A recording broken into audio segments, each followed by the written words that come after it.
Before I invite the panelists on stage, I would like to briefly set the scene and frame the topic of our discussion. We will go beyond green sports. We will touch upon issues of sport diplomacy and legacy, in addition to sustainability. And the overall topic of sustainability takes place against the backdrop of the strategic priority of Europe, of the European Union, making the Green Deal a reality.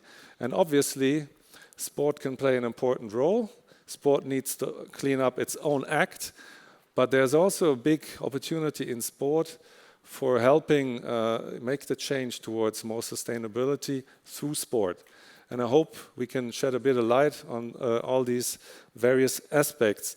And before giving the stage to the panelists, a short reminder that the Slido will actually be used for this session. So hashtag EU Sport Forum. There will be some questions to you to give get some quick reactions, but there's also an opportunity to ask some questions, and I really hope that at the latest, towards the end of the meeting, we can get to at least two of them. So without further ado, I would like to invite the panelists in the order that they will be seated next to me. So first up, please, Annegret Korf from Germany, Ministry of the Interior. Annegret is working very much, hello, Annegret, is working very much on the Euro 2024 and has had a major role in designing the major sports event strategy in Germany. So welcome. Next is Mark, where are you? Mark Cutaia, Chief Executive Officer of Sport Malta and main organizer of the Games of the Small States of Europe this year. Welcome, Mark. And next is Carmen Perez Gonzalez, a professor of international law from the University of Carlos III in Madrid. Welcome. Please take your seat. And last but not least, he has a home match, if I can say so, Hans von Uthman, president of the Swedish Olympic Committee and involved in past Olympic bid of Stockholm Order 2026, and hopefully, we'll hear about it, a potential bid for the Olympic Games 2030 in Stockholm Order. So, welcome. So, the first question is a question to the audience via Slido. So, if we could show the question, or if the colleagues can ensure me that it's on, because we don't see it on this screen. So the question is, before we actually touch upon the issues that are outlined, first is a basic question. What is the motivation? What are the reasons why cities, regions, and countries apply to host major sport events? What are they trying to get out of it? What's your view? What do you think are some of the reasons? And then we'll hear from the individual perspectives of our fellow panelists. There you go. We get the word cloud going. One participant, keep it going. Okay. All right, money is a big one. Visibility. Sports washing. Okay. All right. Promotion, image, visibility, money. Okay, so we have a few perspectives here, and I think with this I'd like to invite Mark to bring in the perspective from Malta, and especially in relation to the small states, the Games of the Small States of Europe. And probably it's good to start with explaining what this is all about and why you host it. Mark? Thank you, Peter, and thank you for inviting me here. The Games of Small States of Europe for us is a major sport event, but it cannot be compared to other major events. It's an event organized for the 14th edition. There are 9 countries taking part, countries with population around 1 million, countries that include Andorra, Cyprus, Iceland, Liechtenstein, Luxembourg, Monaco, Montenegro, San Marino, and obviously Malta. They will be held this year between the 29th of May and the 3rd of June in Malta. The last edition, unfortunately, didn't happen. So it was Montenegro 2019. 2021, Andorra had to host, but everyone knows what happened with the COVID. And the games were postponed, and Andorra will do the games after us. And 2023 is Malta. There are some traditional sports which are always in the games, such as athletics, basketball, and now with the innovation as well of basketball 3x3, judo, shooting, both clay and indoor shooting, swimming, table tennis, and tennis. And then the host country has the facility to choose 2 sports. And this edition will have squash. Since we are also Malta, a Commonwealth country, squash is quite particular at us. And we also chose sailing, both for optimist and laser sailing, and also rugby sevens, which is another innovation for the games because it never happened. For us, these games created big preparations. The games are organized by the Maltese Olympic Committee, but we as Sport Malta, as the sport entity, service provider for sport, we support the games, and therefore we had big preparations coming back from 2017, which including preparations towards the games. Now we are in the final phase of preparations, and we are all excited to have over 1,300 athletes and officials in our island. And also we just had the confirmation that even the president of the International Olympic Committee, Thomas Bach, will be one of our special guests. Great. Can you say a few things about the motivation for Malta application or volunteering to organize this? Malta is an island, and sometimes it's not that easy. It's not that easy to organize events. However, we have very good connectivity. In fact, after our event, we have also hosting the final phase of the UEFA Under-19 football tournament, which will also be in Malta. I heard about sailing before, and we organized the Middle Sea Race, which is one of the most important sailing competitions in the world also at us. To attract volunteers was a big challenge because the population is quite limited, but the campaign that we did to attract volunteers, we are almost reaching the target of having 800 volunteers in these games, which was the pre-established target before. Thank you, Mark. And now perhaps a turn already to Germany. In this case, we heard this morning from Philip and Celia, but Anne is also involved in the organization from a government point of view. And perhaps you can shed light on Germany's motivation to be yet again a host of a major football tournament, and what it's about the major sports event strategy that you were involved in. Please. Of course, I like to do, but I think Philip and Celia did a very good job in presenting all our aspects for hosting this big event next year in Germany. It's all about social impact. But let me start from the government perspective, one step before that. If you talk about major sporting events, we have so many actors on different levels. We have, as a starting point, the national federations who have to be the ones who want to organize an event. We have the international federations. We do have so many different actors, and we have the governmental side.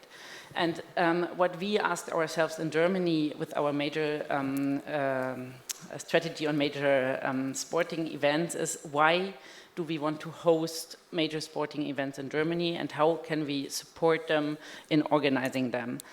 And there may always be different answers to why we want to host this or that event, and I'm talking about like the broad aspects of all major sporting events, European Championships, World Championships, and there may always be a different perspective. But what we found out, and what we are asking now or trying to build up, is that there has to be an impact. there can be an impact in the development of this specific sport. There can be an impact on social aspects, as we have, for example, this year with the Special Olympic World Games. We are hosting in Germany, and we are inviting all of you to come to Germany. There can be an aspect of real sustainability, as we had with hosting the European Championships in last year in Munich. Why sustainability? Because 50 years after the Olympic Games in Munich in '72, we were hosting another event focusing on sustainability by reusing the infrastructure. That's all different aspects, and all what we are aiming for together with the DOSB and the sports in Germany is to really have a strategic approach to look what do we want to achieve, what does each federation want to achieve, and what as government we want to reach by that. And it's all about impact, it's on social impact, and our understanding of sustainability in implementing UN development goals, I'm sure we'll talk about that later, is always to really focus, or with the Euro, and I think Philip and Celia presented this better than anyone else could, is really to create a social impact by reuniting people around this idea of sports, like just to start with that. All right, thank you. And I think I speak for hopefully many, if not all of us, that this morning's message of unity and creating a feeling of interconnectedness and hopefully a sports celebration next year opens the hearts of all true Europeans, and many of us are certainly those here in the room. If I could ask that we see the word cloud of the previous question again on screen, because I'd like to move on and pass the ball to Hans to bring perspective from a potential and previous applicant to host Olympic Games here in Sweden. And I do recall money and visibility were two of the main issues we could see on screen, but it would be good to see some others. And perhaps you could react also on some of the impressions that our audience highlighted. And I think it's also probably nothing to be ashamed of if money is a factor, but I'm not, it's not a unique point for one or particular event. But Hans, please go ahead. Thank you very much, and thank you for bringing me to the panel. I think the main reason that we in Sweden are looking at, again, trying to arrange and host the Olympics and the Paralympics are definitely there.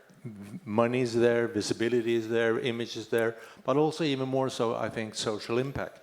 The fact that we can bring people together, unite people in our country, both the athletes and the spectators, and of course all the visitors that we hope to bring in to Sweden, and to be able to show how the games, both the Olympic and the Paralympic Games, can be arranged in a country such as Sweden with democracy, sustainability, inclusion, and equality high on the agenda. One of the many positive aspects that come out of arranging and hosting Paralympics is, of course, availability, and bringing availability for those who need some extra access, both to the sporting arenas, but also to the cities and the regions in general. And that's also one very positive aspect, and we see examples where cities that have arranged Paralympics are now among the most accessible cities in the world, and that's quite a strong one. So for us it will be, and I think we'll come back to that, for us arranging and hosting would actually be not only 2 + 2 weeks in terms of 2030, but the journey up to the Games, and not least the legacy after the Games. But I think we'll come back to that. So I think we'll do, but I'd like to I have a follow-up question anyhow at this point, namely that is, because I think we might not come to this otherwise, and that is why, or what did you learn from the previous bidding process, and perhaps you could explain where the current thoughts or process is for applying again, because it's not yet an official bid, correct? Correct. I think you're referring to we campaigned and we wanted to organize in 2026, but we lost to Milano Cortina. We know, and it has been said several times, that we had a very strong concept, but there were issues that maybe we didn't fully fulfill to the desire of the International Olympic Committee. We have improved on that already. We are in a much better preparation in the phases we're now going through with the International Olympic Committee. But I think one of the key aspects is also that IOC has changed or developed their process. They are now more open than ever before, I think, to working in stages, to having continuous dialogues with applicants or potential applicants. They are more open than before to having games more spread out. I think the time is gone when you will see one city, one region being able to provide all the arenas. And that's also, of course, part of sustainability, that we will use existing arenas. And it's even in our preparations that one or two arenas that we may not have in Sweden, we will try to cooperate with neighboring countries. For example, in luge and bobsleigh and skeleton, already last time, we worked together with Latvia and used one of the world's best arenas for those competitions. Okay, thanks. I think on this point we probably do come back in another question. Carmen, do you want to weigh in at this point, please?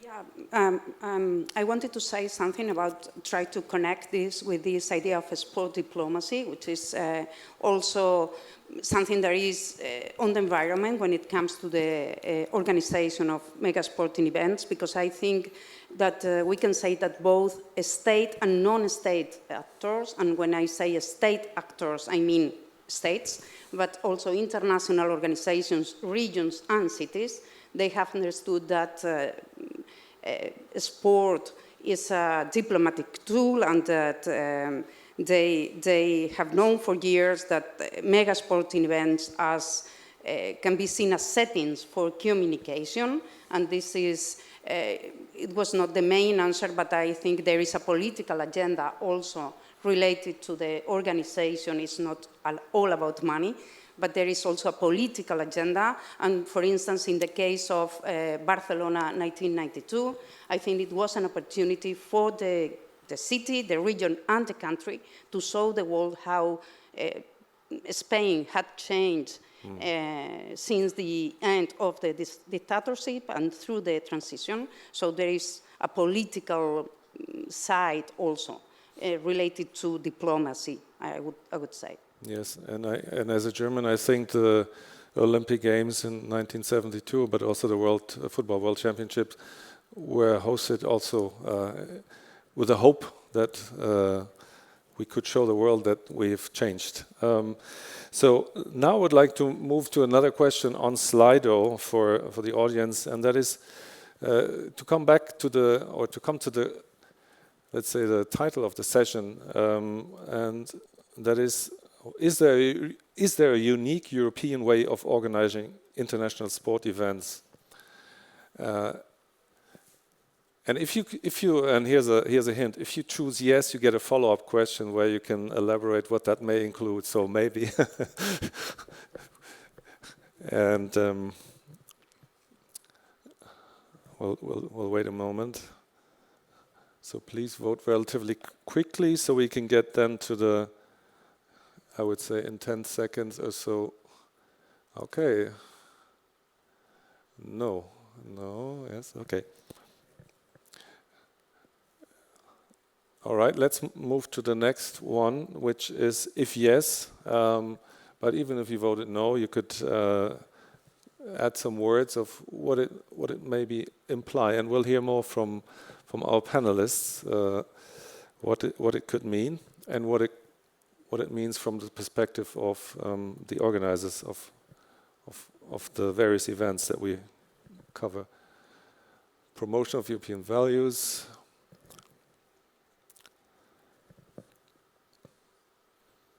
Respecting human rights, togetherness, democracy. I for legacy, okay. All right, sustainability. Oh, it took a while, but suddenly it's big. All right.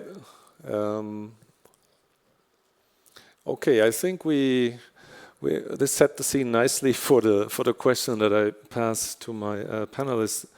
So, Anne, what are your thoughts on this, and how will perhaps the Euro 2024 be able to show the world, or which of these elements you agree with, and what's the Euro aiming to?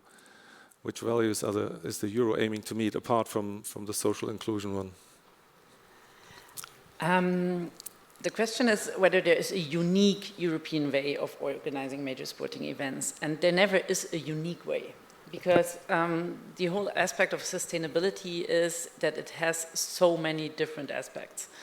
And in preparing the Euro, from the government side, but from the organizational part, UEFA as well as DFB together, there are so many different angles to really grab that idea of a sustainable sporting event, and everybody, at least the important players, say it has to be the most sustainable Euro we ever had. What does that mean? And the answer is that there is not a unique way, but that there is, that we have to, on all different levels, we have so many different aspects. We do have 10 host cities organizing that event. We do have the UEFA having a huge part, the DFB as the national federation, the governmental aspect, the Länder aspect in Germany gets even more complicated. And everybody has different perspectives on sustainability. And the question in organizing that event is really to bring together all those ideas of sustainability and get an idea what a sustainable event can be. And obviously, and if you go more into details, it does cover all aspects of sustainability. We talked and heard a lot about social impact this morning, but we do have the ecological aspect, but also good governance and the economic aspect, as we had in the panel before. A lot that was said in the panel before does address the Euro as well. Procurement, questions of human rights. We will have a human rights policy. Supply chains. How can we really picture supply chains at this example of the Euro? The ecological impact, obviously, everybody always talks about those caps and compensations, but it can address so many different aspects, having ecological Strom. Electricity, power. In all stadiums. Hosting this Euro is really about infrastructure, always is the starting point for sustainability. How can we use infrastructure that does exist? How can we, and if you talk about a unique European way, that's all the answers we have. We have so much in Europe. How can we really have this as a starting point in organizing sporting events? I'm mixing up several layers and questions, but if we talk about a unique European way, it's European values. I mean, we saw that there, and sustainability is a European value. And that's why talking about sustainability in major sporting events is talking about a European way. Okay. Thank you, Anne. We come back, but I'm not sure we'll come back to you in much more detail on the sustainability, the green sustainability dimension for the Euro 2024.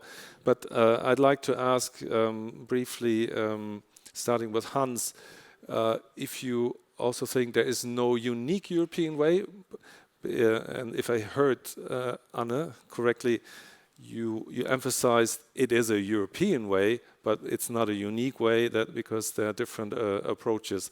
And before you go ahead, please note that there's this follow-up question. We'll be asking in more detail what your events will do to address the green dimension in more detail. I think I would tend to agree with Anne. it's a European way. Whether that's unique or not, I leave for others to decide. But there clearly is a way with the focus, and I said it already in the first question, on sustainability, on democracy, and on bringing people together, and we can do that. And there are several examples of how that's been done. Sweden has never arranged Winter Olympics or Paralympics, but we arranged numerous World Championships and World Cup events. Just recently, we held the World Championship in curling, where the participants traveled by train from Stockholm 2 hours north, electric car to the venue. We had a handball World Championship earlier this year. Again, 3 cities involved, all with a clear sustainability focus. So I think that that's part of what we can actually offer to the athletes, to the spectators, and to our own country and all the visitors. And that brings back, and that focuses again on sustainability and on democracy. And to me, that's the way we arrange them in Sweden and in Europe. Whether it's unique, I don't know. Yeah, thank you. Carmen and Mark, do you want to weigh in, Carmen or Mark? We come to what you are doing in Malta in the next question. Over there I want to comment about. Yes, please. That's lovely. It's related. Can you say which one? What would be, in your opinion, the top 3 elements to prioritize when organizing a sustainable event? Because that was our first stakeholders meeting way back in 2016 when we started planning to organize the Games of Small States. Definitely, money and budgeting is an issue, and the budgets have to be clear so that you don't go out of budget. And linked to that will be the European values of good governance. We heard before that when you're procuring everything that you do, you use proper procurement regulations that we have all over Europe in order to avoid unnecessary things. Then one other thing that you need to prioritize is not creating monsters. It comes very easy, for example, to do facilities that are used only for the games and then not needed anymore. So what we did for the Games of Small States is that we renovated facilities that we already have, and then at par with the strategy of sport that Malta had, we did other facilities as a legacy for sport that we didn't have, which are not necessarily included in the games. And the third thing is the retention of volunteers. Volunteering is always a problem, and in small islands like ours, volunteering is a bigger problem because the cohort of the population is small. And therefore, we attracted the volunteers because the games in themselves are attractive, and then we try to cultivate a culture in these volunteers in order to retain them to sports federations and to sports clubs in the future. And I think when I saw that question, these are the 3 things that came to mind, which obviously they all bound with the European values that we all have. Okay, thanks, Mark. And as this leads nicely to the next question, I'd like to stay with you so we can cover the Maltese perspective. So, what are the concrete steps organizers, but also the attendees and fans of major international sport events can do to, contribute to being more sustainable? I'm thinking of carbon offsetting or the use of existing infrastructure and the like. But what are some of the concrete steps you're taking to minimize the environmental impact of your games? We spoke about projects. Malta it's a small island and the area is small, so you cannot create more monsters. So we planned, and we planned also that the events will happen not all scattered all over the island, because one of our problems is transport in order to avoid unnecessary movement from one side to the other. But together with one of our sponsors, we also have a Zero Waste Future, which is a very interesting campaign with one of our main sponsors, which is the Coca-Cola, and we are diversifying and cultivating a culture in order to separate waste properly and actually calculating the amount of waste used in various sectors of the games. And I think we're engaging citizens through information campaigns, the importance of disposing and recycling waste in a responsible manner. And I think this is one of the legacies that these games, I hope, will leave after the 3rd of June. Okay, thank you. I'm turning back to Hans to see what the potential bid is, or as it's not existing yet, what we discussed earlier, that probably many of the concepts which you designed for the bid 2026 would still be valid. Perhaps you could mention some of what may be, in your opinion, strong points of the bid if it happens again. Yeah, and sustainability was already one of the key areas that we focused on in the 2026 campaign. Maybe the IOC was not ready, or maybe we were not prepared enough to present the way we wanted to do it. But that, of course, today is an even stronger aspect of what we want to do. I mentioned traveling. Zero emission, of course, is one very important part of how we arrange it. When it comes to using existing venues, I mentioned that already. It's clear decision that we will focus on the existing venues, and we have several world-class arenas and venues in Sweden, but where we don't have them, we look cross-border. So there are several examples of that, both for the athletes and again spectators, to include and involve and make sustainability, not only in terms of environmental, but also in all other financial and so forth aspects that are important to host possible Olympics and Paralympics. Thank you. And turning to Ann, I think there's some similarities in the approach of using existing infrastructure. And I think this is becoming also more and more part of the criteria of the international sports organizations for hosting such major sport events. So in addition to that, what are some other components that you would like to highlight that the Euro 2024 is trying to do to be the most sustainable Euro ever? Which can mean a lot. I'm sorry, I got mixed up the questions before, so I already mentioned some of them. Some of them you did. Yes. But I like to turn back to that. Infrastructure is the key point. It's not. It was not our key issue because we had our 10 stadiums we will be playing in. But this is really an answer to the question before and a European perspective on that, I think, because we have so much in Europe. I really already mentioned a lot. I'll focus on one aspect, that's mobility. 80% of the emissions will be done by mobility, by the traveling of the fans. It's not, if you talk about football, it's not the traveling of the teams.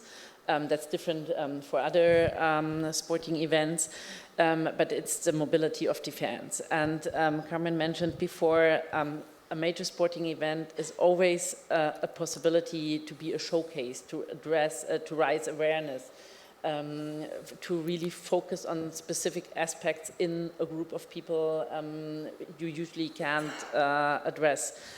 That's why Philip mentioned this morning the green, I think he did, the green match schedule, to really organize the tournament in a way that there is less traffic needed. The regional clusters. Yes, the regional clusters, which allow the teams to be based, to reduce their mobility, but also to follow, for a fan, to follow his team in a regional cluster. We are focusing on implementing partnerships with the Deutsche Bahn and like the neighboring countries to really focus on reducing emissions via mobility in a whole new way that really train is the answer to visit such a major sporting event. And as you all know, in the summer of 24, we do not only have the Euro, we're talking a lot of the Euro today, but the Olympic Games in Paris, and who address obviously the same questions. Mobility is a key issue. Responsibility is another one. Responsibility for resources. It's a question of water. It's the question of catering. It's the question of volunteering, of the clothes of volunteers. We can really go in each and every single detail, and there's so lot we can do, and we really hope we can showcase what each little aspect on all those different levels can really focus on that impact. Can I ask a follow-up question, and that is in relation to the criteria set by UEFA, let's say, for the green sustainability, and or is Germany or are the host cities perhaps trying to go beyond this, or is the catalogue of criteria already that ambitious that it would be already great to meet the requirements? Without necessarily going into all the specifics, but just generally. Yeah, in general, what we choose is a common approach. That it's not, of course, we always want to go beyond, but everybody wants to go beyond. Even the UEFA goes beyond in organizing this Euro by implementing new aspects, for example, a risk analysis in human rights with a whole new, not a whole new human rights approach, but with focusing on different aspects in human rights. We chose a common way that everybody looks on his different levels, what he can do to really go beyond his own criteria. And that's how we want to meet it. It's not that, of course, the host cities have to fulfill certain criteria, and they even go beyond. And each host city focuses on another aspect. So yes, we will go beyond, but we go together. Okay, excellent. Thank you. Also, in response to a question I saw on Slido, what could smaller projects or sport events do to make a contribution to sustainability? I'd like to use that opportunity to mention the work of the Green Sport Expert Group that is chaired by the Commission, and later this summer, so at the latest by September, we will publish recommendations for more sustainable sport, for greener sport in Europe. It's mostly addressed to the policymakers and decision makers, but also to sport federations, sport clubs, and there will be also some tips and tricks that will be of practical nature and hopefully useful also to organizers or sports stakeholders involved in events, but not of the type we are discussing here, major ones. So there's and to answer that question that was posed, yes, everybody needs to be playing its part, because these major sport events, they just shine a spotlight on the issue, and with the fan travel, there's a particular challenge, but there's tens of thousands of sport events happening across Europe throughout the year, and every contribution will count. So, and I hope that next year we will be looking at some of those recommendations and how to build on those going forward in the world of sport. But now I'd like to come to the next question, which is the international dimension that we already touched upon, and that is, well, what if, let's say, the Euro 2024 and also the Paris 2024 Olympic and Paralympic Games will be the success we all hope it will be, also from an environmental and sustainability point of view, and a showcase of our European values. And so how can we, or can we even use this? Can Europe, can the EU, can we as societies and countries use that for Europe's advantage? And I'd like to start with Anne, and then continue with Carmen. What are your thoughts on this? What are the opportunities of those two major events? I obviously think we should use this to give a European perspective to that question, because we see everybody has his different approach. But there are some basic standards. We are all living up to European values, to human rights. A lot of those words that you mentioned in the audience. And I think what we have a chance with this summer next year, after years of events due to we couldn't really live and experience due to the pandemic, but also because they were in Qatar or Sochi or wherever. And I am sure and I'm convinced that this experience of really feeling sports again in the heart of Europe gives us an opportunity to address those questions, to raise the question of standards, of sustainability as a European way of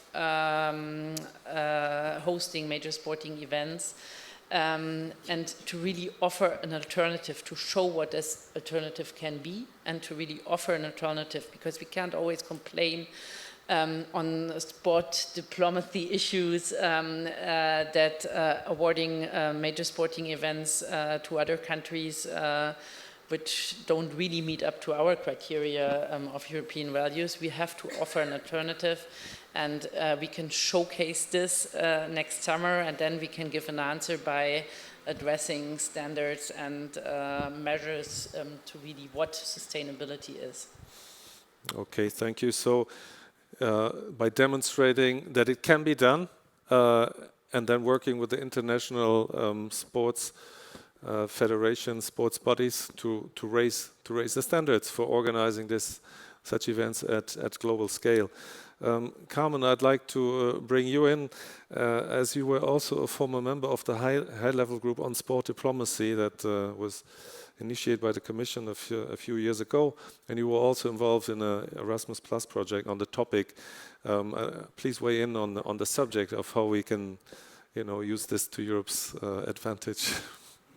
Yeah, as I said before, international organizations are aware also of the power of sport in the diplomatic and political arena, and among these international organizations is the European Union, which has been developing or building its own strategy on sport diplomacy, officially, I would say, since 2015.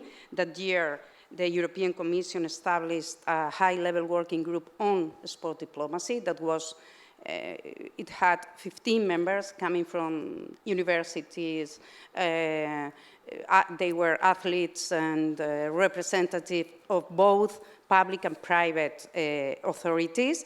The group worked for a year, and in June 2026 presented or delivered its final report. 2016. 16, yeah. Yes. Which included recommendations in 3 different areas: sport diplomacy and EU external relations, how to connect both fields, the development of an organizational culture of sport diplomacy, and the promotion of EU values in the context of major sporting events, which is this idea of there is a European way of organizing major sporting events which is connected with EU values, human rights, etc. So we have plenty of examples of states, international organizations, and also non-state actors working on sport diplomacy. But I think the question is also of a theoretical interest, and there is also an academic interest, and the European Union, the European Commission is working on that by funding projects under the Erasmus Plus scheme on sport diplomacy. I've been involved in 2 of them, and both of them has finished yet, and the results are online, so if anyone is interested, I can share the websites to know the final reports and all the resources we have produced. Mm-hmm. Thank you. Sport diplomacy is a topic, of course, that is on the agenda, but it's up and down because there's not, let's say, a harmonized European member states governmental point of view of this. So there's not yet an EU sports diplomacy to speak of, apart from, let's say, a project-based approach. But before, I know the clock's counting down, but we were also a little later in starting, so we'll come to 1 or 2 more audience questions before wrapping up. But I'd like to bring in Hans once more on on the question of raising standards, as you are a representative of a National Olympic Committee, are the standards high enough? And do you think Europe can and needs to push for more stricter standards? I think it's obvious we need to push for higher standards.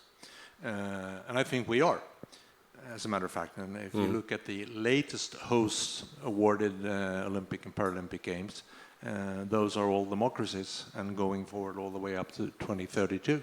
But clearly, there's a need for us to continue that work and to continue to bring up in our own federations and organizations how important it is with these values that we have commented on several times. So the challenge is still there. Yes, thank you. I think we'll take one quick round or one last question that was in relation to partners. What role should the partners play? It was posted on Slido. I think partners may also mean sponsors. Anyone who wants to volunteer to comment? Hans, perhaps you. And then also Anna and Mark, perhaps. I'm not sure I understood the question So, completely. what role should partners? I'm not sure if partners only mean sponsors, but I think it includes sponsors. What role could the partners play? I think they play a very important role, and I think they are more and more using that role in terms of pushing for a change where change is needed, pushing for the values that we find so important, because they want to be associated, of course, with events that are carried out in the way we just described before, in terms of sustainability, in terms of democracy, and in terms of human rights issues. Those are competitions, and those are events that these partners want to be associated with, and the other way not. So I think they are using that power already. Thank you. Do you want to comment as well? Just a small comment, because I concur with what he said. I think it's very important that you choose the proper partners, and you don't make the partners take over the whole organization because they are sponsoring the event. The CSR of every big company nowadays can help and facilitate in order to do a proper campaign that will leave a legacy for these games. The Zero Waste Future, for example, with Coca-Cola is one of the legacy of these same games that we're having in May and Malta. Thank you. Anna, any additional point? I agree. Obviously, Okay. as a government partner, can't. It's more the role of the sports side. Yes. But I totally agree on the question: which partners to choose, because and to really do this criteria based as well. All right. Thank you very much. I think my panelists here deserve a big round of applause. Hopefully, you agree. Thank you. And the good news is there's a coffee break, right? It's upstairs, correct? And the sessions will continue. Again, this one here in the plenary is all included participation in sport and society. The others are upstairs.